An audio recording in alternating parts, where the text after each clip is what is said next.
ये मुस्लिम है, लेकिन आप लोग हमसे हमारा धर्म क्यों पूछ रहे हैं? क्या कोई वजह है?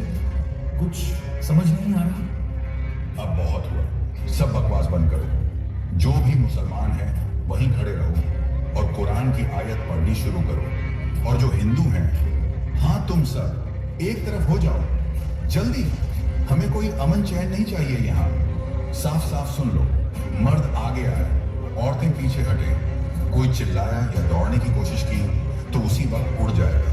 यहाँ से कोई जिंदा जाएगा या नहीं, ये हम तय करेंगे।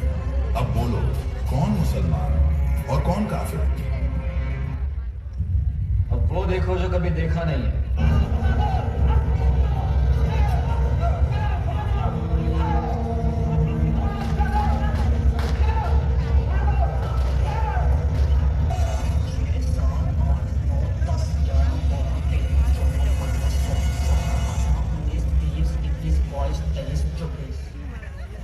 अरे ओ काफिर, बता देना तुम्हारे मोदी को।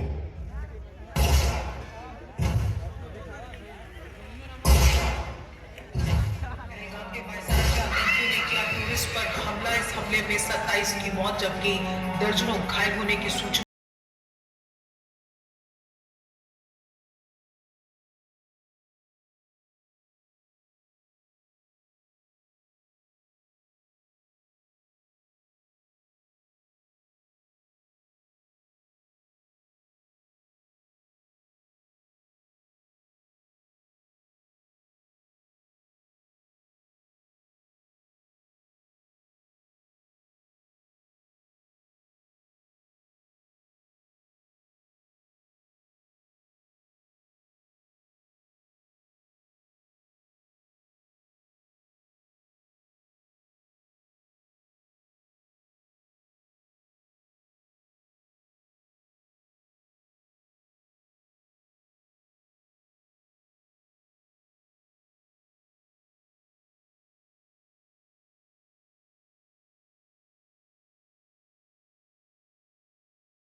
तेरा